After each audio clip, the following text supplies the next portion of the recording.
네, 안녕하세요. 반갑습니다. 9월 2일 MLB 분석 방송 시작해 보도록 하겠습니다. 일단 오늘도 저희 방송 찾아주신 모든 형님들 다들 감사드리고요. 유튜브로 보신 형님들은 시작하기 전에 구독이라든지 좋아요 한 번씩만 부탁을 드려볼 수 있도록 하겠습니다. 구독, 좋아요 한 번씩 부탁드리고요.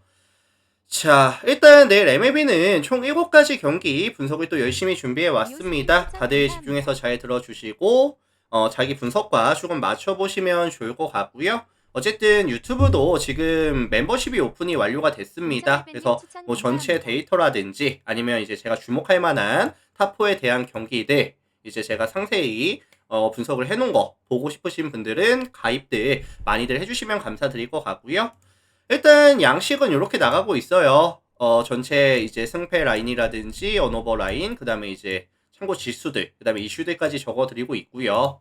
그 다음에 이제 탑4 경기는 제가 네 가지 경기 또 선별해서 이렇게 또 뭐 전체 경기, 뭐 승패 라인, 그 다음에 이제 이슈들 체크해드리고 있거든요. 그래서 필요하신 분들은 많은 관심 또 참여해주시면 감사드릴 것 같고요.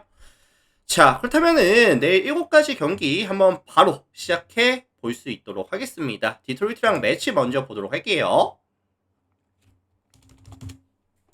자, 이 매치업은 이제 다득점에 대한 선호도가 조금 높을 것으로 예상이 되는 매치업이에요. 일단 뭐 찰리 모튼이라든지 션 마네아가 둘 다 이제 5점대에 ERA를 기록하고 있는 상황이고, 사실 경기력이 좋다라고 말씀을 드리긴 좀 어려울 것 같아요. 모튼도 그렇고 마네아도 그렇고, 게다가 지금 매치가 빠따가 또 터져주고 있는 구간이다 보니까 다득점에 대한 선호도가 높을 수밖에 없는 지표들이 많이 보인다라는 말씀을 먼저 드려볼게요. 자, 일단은 이런 상황에서 디트로이트 선발 찰리 모튼 먼저 살펴보자면은 사실 전성기 대비했을 때 커브의 밸류가 정말 많이 떨어졌습니다. 커브의 밸류가 정말 많이 떨어졌고, 대신에 최근에 흐름이 나쁘지는 않은데, 일단은 뭐 다양한 레파토리라든지 뭐 보더라인 투구라든지 최근에 구위도 다시 올라오고 있는 구간이다 보니까 시즌 평균 자책과는 반대로 별개로 최근의 흐름 자체는 나쁘지는 않다. 매치도 지금 고점을 찍고 다시 내려오고 있는 타선 사이클을 보여주고 있는 구간이고요. 그 다음에 이 매치가 이번 시즌 가장 아쉬웠던 구종이 뭐 커브라든지 아니면 뭐 체인지업이라든지 아니면 뭐 스플릿이라든지 타이밍을 뺏는 구종에 조금 아쉬움을 남기는 팀이 매치였거든요. 그래서 요거는 생각보다 찰리 모튼이 생각보다 잘 던져줄 가능성은 저는 좀 열어두고 싶기는 합니다. 열어두고 싶은 상황이고, 반면에 매치의 선발은 션 마네아가 등판합니다. 148kg짜리 페스볼에다가 이제 슬라이더, 뭐 이제 스토프 자체는 나쁘지는 않아요. 근데 이제 레파토리가 워낙에 좀 한정적인 데다가 뜬공 비율도 높고 배럴 타구에 대한 억제가 안 된다는 좀 아쉬움이 있거든요. 디트로이트가 사실 최근에 득점에 대한 지원이 잘 되는 구간은 아닙니다. 냉정하게 놓고 봤을 때 좋은 구간은 아닌데, 다만 이번 시즌 디트로이트가 타선에서의 강점이 뭐죠? 자완투수 만났을 때 팀 오페이스가 몇이었다? 0.779. 리그 전체 2위였어요. 그리고 이제 만화에 이제 페이스볼에 대응할 수 있는 배트 스피드라든지 아니면 이 디트로이트가 펀치력까지 갖추고 있는 팀이다 보니까 아무래도 마네아 입장에서는 가장 좀 상대하기가 껄끄러운, 상성에서 조금 밀리는 감이 있는 그런 매치업이라고 저는 보고 있거든요. 그래서 요거는 디트로이트가 사실 역배를 받을 타이밍은 아닌 것 같아요. 역배를 받을 타이밍은 아닌 것 같고, 저는 이거 디트로이트의 플랜이라든지 아니면은 역배 가능성에 대해서 말씀을 좀 드리고 싶거든요. 자, 참고해 주시면 될 것 같습니다. 디트로이트 플랜 역배 가능성을 말씀드려 보도록 하겠습니다. 참고하시고요. 자, 다음 경기 신시내티랑 토론토 경기 볼게요. 신시내티 토론토. 자, 홈팀 신시내티가 세인트루이스 마지막 경기는 그래도 잡아줄만 하다. 예상대로 이제 수입은 피해내고 왔는데 5연패를 끊어내고 왔습니다. 자, 이런 상황에서 헌터 그린으로 이어지는 상황이라고 한다면 신시애틀 입장에서는 솔직히 연승 욕심 날 거거든요. 자, 일단 이 헌터 그린은 160km짜리 굉장히 빠른 패스트볼에다가 뭐 고속 슬라이더, 스플릿까지 투구가 가능하고요. 뭐 구속도 빠르고 구위도 좋고 이번 시즌 커맨드도 나쁘지 않습니다. 이닝 데뷔했을 때 볼실이 거의 없기도 하거든요. 볼삼비 굉장히 좀 인상적이죠. 그래서 이번 시즌 출루 자체를 억제시켜주고 있는 상황에다가 압도적인 구위까지 보여주고 있는, 구속까지 보여주고 있는 구간이다 보니까, 그리고 사실 이 헌터 그린이 우타자를 만났을 때 몸쪽 승부도 되게 괜찮거든요. 그래서 이번 시즌 우타자를 상대로 피안타율도 2할 5리밖에 안 돼요. 그래서 조금 더 자신있게 승부를 들어가는 모습을 보여주고 있는 상황이고, 토론토도 지금 우타 속에서의 뭐 게레로라든지 비셋, 뭐 스프링어 이런 친구들 우타 속에서 좀 해결을 해줬을 때 강점이 있는 팀이라는 점, 또는 토론토 같은 경우에는 홈에서 조금 더 이제 강점을 보여주는 팀이라는 점을 감안해 봤을 때, 원정에서 떨어지는 OPS 값까지 감안해 봤을 때, 저는 그린이 못해도 6이닝 이상 2실점 이하급의 피칭은 가져온다고 보고 있거든요. 기대값 자체를 요 정도로 좀 설정을 해줘 볼게요. 설정해 줄 거고, 반면에 이에 맞서는 토론토의 선발은 크리스 배시 등판합니다. 148km짜리 싱커에다가 이제 슬라이더, 커브, 스플릿 이렇게 섞어서 던지는데, 이번 시즌 이 배시시 아쉬운 게 뭐죠? 가장 좀 아쉬운 점, 저는 이 홈과 원정에서의 기복을 말씀을 드리고 싶거든요. 이번 시즌 홈에서는 총 15번의 경기 가져가면서 88이닝 동안 27자책 2.76의 ERA, 분명히 좋았습니다. 하지만 원정에서는 13경기 가져가면서 62이닝 동안 42자책 6.1의 ERA. 그래서 얘가 순수 ERA 자체가 홈과 원정 대비했을 때 2배 넘게 차이가 나거든요. 밋밋하게 들어가는 싱커가 많아지다 보니까 장타를 꽤나 많이 얻어맞고 있는 상황이고, 내일 경기장이 어디다? 그레이트 아메리칸 볼파크라는 또 이제 타자에게 굉장히 유리한 구장에서 가져가는 경기다 라는 점까지 감안한다라고 한다면, 배싯에 대한 기대값 자체는 저는 좀 낮을 수밖에 없을 것 같아요. 게다가 지금 토론토가 배싯 이후에도 최근에 또 안 좋은 게 뭐냐면은, 최근 5경기 불펜 소화 이닝이 18.2이닝 동안 6.38의 ERA, 뭐 리틀이라든지 뭐 발란드라든지 아니면 뭐 호프먼이라든지 핵심 코어들이 부진합니다. 최근에 실점률이 올라와 있다는 거죠. 님 추천 감사합니다. 그래서 요거는 사실 선발선부터 신시애티가 마진을 남겨주면서 불펜 구간 넘어가면은 조금 더 벌어질 수 있는 경기가 되지 않을까라는 생각이 들고 있고요. 저는 이거 이제 신시애티의 승리라든지 아니면 좀 일방적인 승리 가능성, 아니면 이제 다득점에 대한 가능성까지 언급을 드려보도록 하겠습니다.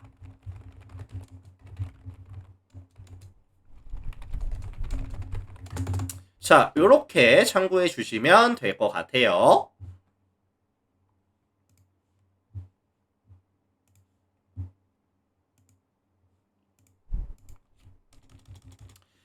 자, 다음 경기 보스턴이랑 클리블랜드 경기 살펴보도록 하겠습니다. 보스턴 클리블랜드. 자, 이 매치업은 제가 분석하면서 가장 먼저 보였던 게, 사실 양 팀 다 최근에 실점에 대한 억제가 괜찮거든요. 보스턴도 나쁘지 않고 클리블랜드도 너무나 좋고요. 다만 이 실점 대비했을 때, 억제 대비했을 때 득점에 대한 지원은 조금 아쉽습니다. 둘 다.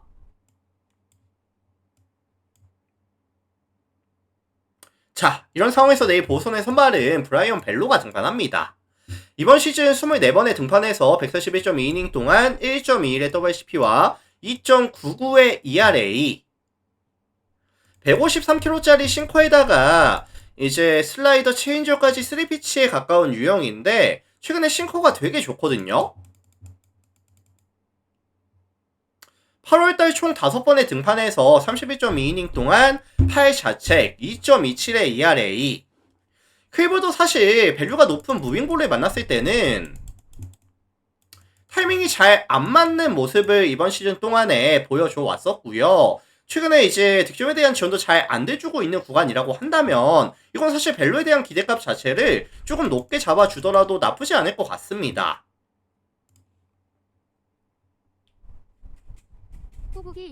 자, 반면에 이에 맞서는 클브랜드의 선발은 파커 매식이 등판을 하는데 메이저 1년차죠. 메이저 1년차고 150km짜리 페스볼에다가 이제 슬라이더 커브 체인저까지 공이 빠른 편은 아닌데 구위가 나쁘지 않고요. 커맨드라든지 볼 끝이 괜찮거든요.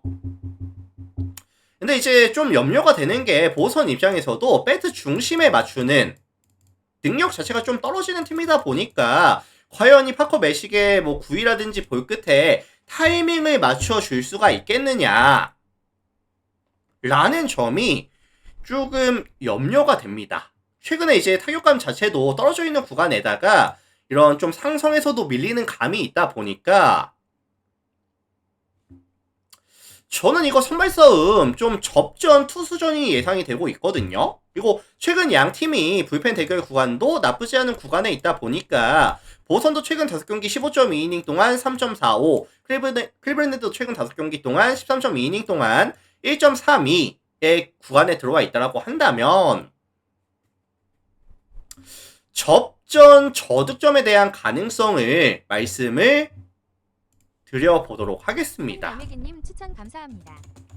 그래서 요거는 이제 뭐 클블 플랜이라든지 아니면 이제 8.5 언더에 대한 가능성을 언급을 드려보도록 할게요. 참고하시면 될 것 같고요. 다음 경기 보도록 하겠습니다. 휴스턴이랑 에인절스 볼게요.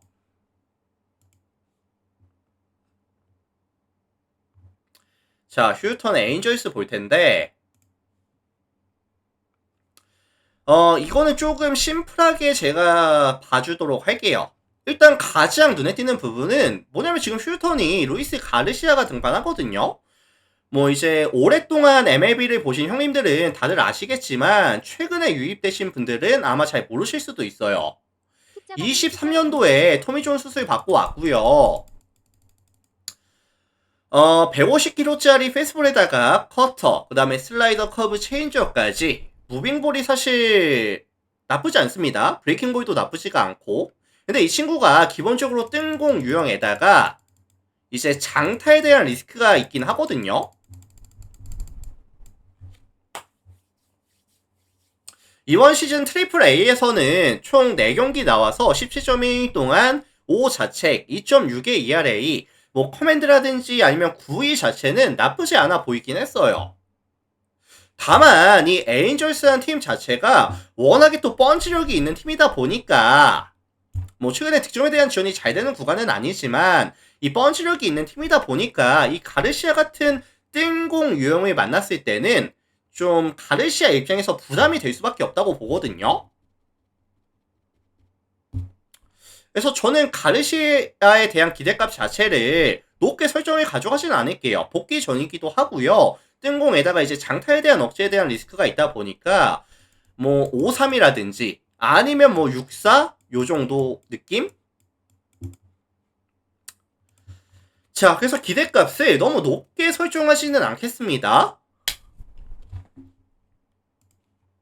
자, 반면에 이에 맞서는 에인절스의 선발은 키쿠치가 등판합니다. 155km짜리 페스볼에다가 슬라이더, 커브, 체인저까지 투구가 가능한데 9위는 강한 편에 속하죠. 뭐 상하 로케이션도 괜찮고 이번 시즌 아쉬운 게 뭐냐면은 저는 두 가지가 보이고 있거든요. 첫 번째는 원정에서의 경기력. 이번 시즌 키쿠치가 원정에서 경기를 가져갔을 때 14경기 나와서 72이닝 동안 42자책 5.25의 ERA. 안 좋았고요. 그 다음에 이제 두 번째는 우타자를 만났을 때 헌팅의 어려움을 좀 겪고 있거든요. 이번 시즌 우타자 상대 피해 안타율이 2할 6푼 5리에다가 이번 시즌 피홈런이 21개인데 우타자 상대 몇 개 맞았을까요? 우타자 상대 피홈런이 20개였습니다. 그리고 휴턴도 제가 매번 말씀드리지만 이번 시즌 우타석에서의 뎁스와 밸류가 모두 뛰어난 팀이다 라는 말씀을 매번 드리고 있고요. 우타석에서 가장 많은 소화를 가져가는 팀에다가 우타석에서의 팀 OPS는 0.730, 리그 전체 10위를 달성하고 있는 팀이다 보니까 키쿠치가 버텨줄 수 있을 만한 근거가 조금 부족하다 라는 말씀을 좀 드리고 싶거든요. 그래서 화력전이 베이스가 될 가능성이 높아 보이고요. 다만 더 나은 화력을 보여줄 수 있는 팀이라든지 뒷심 싸움 구간에서 조금 더 이점을 가져가는 팀은 휴스턴이다 라는 생각이 들기 때문에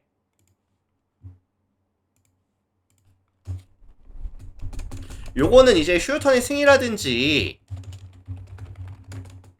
8.5 기준 했을 때 다득점에 대한 가능성까지 말씀을 드리고 싶거든요.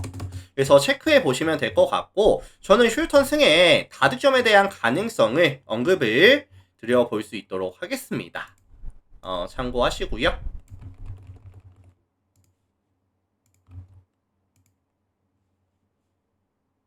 자, 다음 경기 볼게요.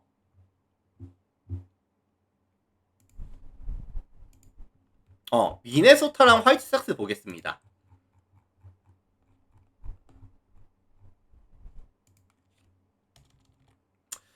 자, 이 매치업은 미네소타에 대한 이제 선호도가 조금 높을 것으로 예상이 되는데 미네소타가 최근에 경기력이 나쁘지 않은 것도 있어요. 근데 이제 화이트삭스가 너무 경기력이 안 좋은 것도 있습니다. 화삭이 최근 5경기 평균 득점이 2.6득점에다가 7.2, 7.8실점씩을 가져가면서 공격과 수비에서의 밸런스가 완벽하게 무너져 있는 모습을 보여주고 있거든요. 그리고 뭐 야수들에 대한 집중력 자체도 많이 내려왔죠, 사실.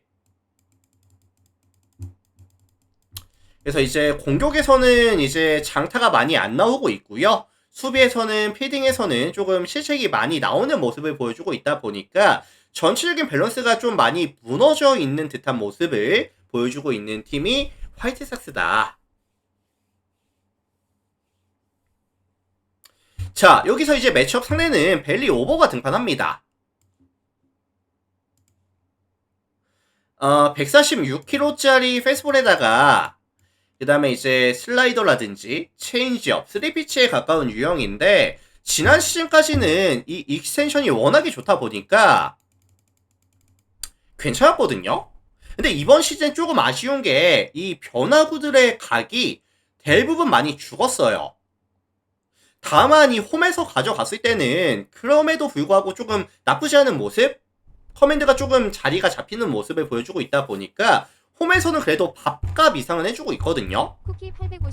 자, 화삭이 최근 5경기 팀 타율이 2할 1푼 3리까지 내려와 있는 구간에다가 득점에 대한 지원이 전혀 또 안 되고 있는 구간이다 보니까 근본적으로 컨택 능력 자체가 떨어지는 팀이다 보니까 벨리 오버에 대한 기대값 자체는 조금 높게 잡아줄 수가 있다고 저는 보고 있거든요. 게다가 이제 홈이기 때문에 집에서 가져가는 경기이기 때문에 반면에 지금 화이트삭스의 선발은 에런 시베일 등판합니다.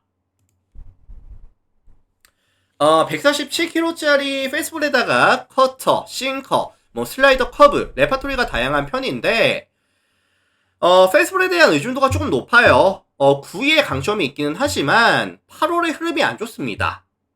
8월달 총 5번 나와서 25.1 동안 21자책 7.46의 ERA 9위도 떨어져 있는 모습에다가 밋밋하게 들어가는 이런 직선 구종은 장타로 이어지는 경우가 되게 많았거든요. 그리고 미네소타도 최근에 이제 득점 지원 나쁘지 않고요. 힘 대 힘으로 붙었을 때, 힘과 힘이 붙었을 때 자신이 있는 팀이다 보니까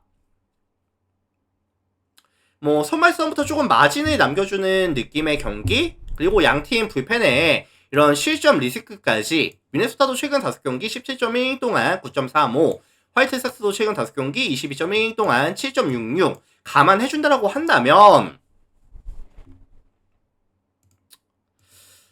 화력전이 베이스가 되는 미네소타가 조금 더 나은 화력을 보여줄 수 있는 경기가 되지 않을까 라는 생각이 들거든요. 그래서 요거는 미네소타 승에다가 이제 8.5 오버 가능성까지 말씀을 드려보도록 하겠습니다. 참고하시고요. 자, 다음 경기 가기 전에 물 한 잔만 할게요.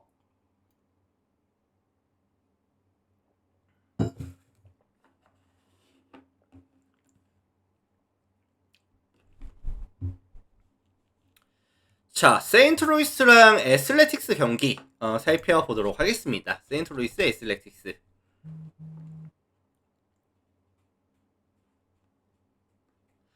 자, 원정팀 애슬레틱스가 최근에 조금 경기력이 아쉽죠. 이제 텍사스 원정 가서 수입을 당하고 왔거든요. 그래서 뭐 팀 내 분위기 자체는 조금 떨어져 있다라고 봐주셔도 괜찮을 것 같아요. 최근에 흐름이 좋지는 많은 않은 상황인데 여기서 지금 세인트루이스의 소니 그레이를 만난다? 뭐 에이스급 선발이죠. 소니 그레이라고 한다면 좀 부담이 될 수도 있다. 자, 146kg짜리 페스볼에다가 이제 싱커, 커터, 그 다음에 이제 슬라이더 커브까지 다양한 구종, 나쁘지 않은 구위, 보더라인 피칭까지 가능하다 보니까 안정감이 되게 좋습니다. 일단은.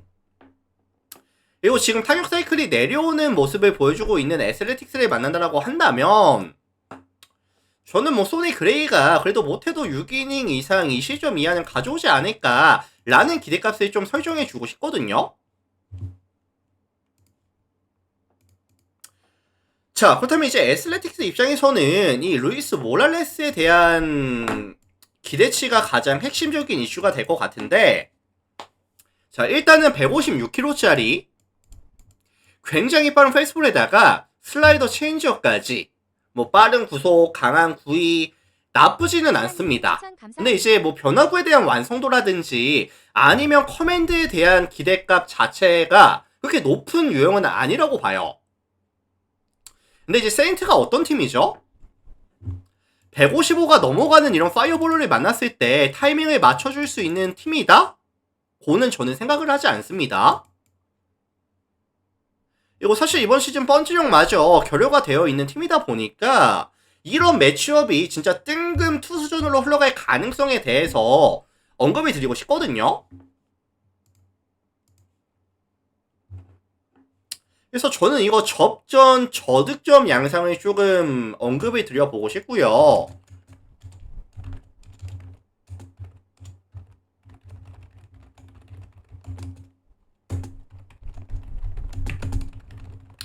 자, 애슬레틱스의 플랜이라든지 아니면 저는 저득점에 대한 가능성에 대해서 언급을 드려볼 수 있도록 하겠습니다. 참고하시고요.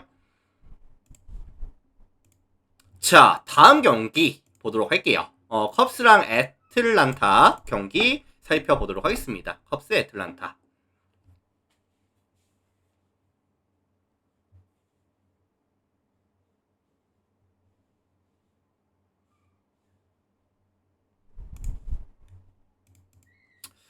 자, 이 매치업은 이제 컵스에 대한 선호도가 조금 높을 수밖에 없을 것 같아요. 왜냐면 이제 최근에 득점에 대한 지원이 잘 되고 있거든요, 되게. 근데 이제 좀 거슬리는 건 사실 실점에 대한 억제가 득점보다 더 많습니다. 마진으로 따졌을 때 마이너스 1.2가 찍히고 있는 구간이죠. 자, 일단은 이 애틀란타의 선발 스트라이더 먼저 살펴볼게요. 이번 시즌 18번의 경기에서 96.1이닝 동안 1.38의 WHP와 4.95의 ERA 153kg짜리 페스트볼에다가 이제 슬라이더 브레이킹볼 이렇게 두 가지를 주력으로 가져가는 선수인데 레파토리는 조금 단조롭습니다. 하지만 확실한 구위를 갖추고 있는 자원이고요. 뭐 최근에는 커맨드도 나쁘진 않거든요. 직접 마이애미 만나서 이제 되게 잘 던져주고 온 상황이었고 내일 컵스 리글리필드에는 경기장 안쪽으로 강한 바람까지 예정이 되어 있다 보니까 저는 이거 컵스가 발사각이 워낙에 높은 팀이다 보니까 비거리에서 손을 좀 많이 본다고 보거든요. 그래서 과연 스트라이더의 구위를 순수하게 이겨낼 수 있을지 아니면 이 경기장 컨디션 자체가 경기장 안쪽으로 바람이 부는 상황이라고 한다면 컵스가 이거를 과연 이겨낼 수 있을지에 대한 명확한 근거가 전 좀 부족하다고 봐요. 그래서 저는 이거는 스트라이더에 대한 기대값 자체를 낮게 설정을 가져갈 수는 없을 것 같다. 반면에 이에 맞서는 이제 컵스의 선발은 콜린 레아가 등판합니다.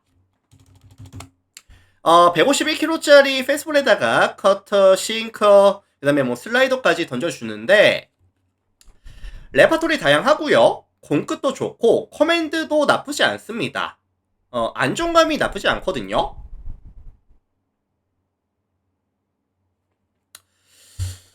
자, 그리고 사실 이제 애틀란타 같은 경우에는 발사각이 되게 낮은 타구를 잘 만들어내요, 얘네.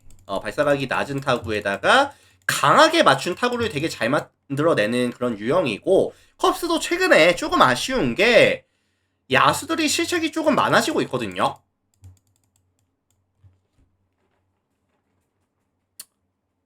그래서 요거는 큰 틀에서 봤을 때는 접전 저득점에 대한 가능성을 봐주고 싶은데, 결국 선발 싸움에서 마진을 남겨줄 수 있는 팀은 저는 애틀란타가 될 가능성이 높다고 봅니다. 그래서 선발 싸움에서 애틀란타가 마진을 남겨주고 컵스는 생각보다 득점에 대한 지원이 안 될 수도 있는 경기라고 보고 있기 때문에 저는 이거 이제 애틀란타의 플랜이라든지 아니면 뭐 역배 가능성이라든지 7.5 기준 언더에 대한 가능성까지 봐주고 싶거든요. 그래서 일단 이렇게 해서 참고해 주시면은 될 것 같습니다. 자, 일단 유튜브로 봐주신 형님들 오늘도 많이들 참여해 주셔서 감사드리고요. 나가시기 전에 이제 뭐 구독이라든지 그 다음에 좋아요 안 누르신 분들 계시다면 저의 도움이 조금이라도 도움이 됐다라고 한다면 구독, 좋아요 한 번씩만 눌러주시면 감사드리겠습니다. 그리고 이제 유튜브도 전체 이제 멤버십이 오픈이 되어 있어요. 그래서 전체 데이터라든지 주목할 만한 탑4에 대한 경기들 참고하고 싶으신 분들은 또 많은 가입, 참여 부탁을 드려보도록 하겠습니다. 유튜브 먼저 인사드릴게요. 오늘도 감사합니다.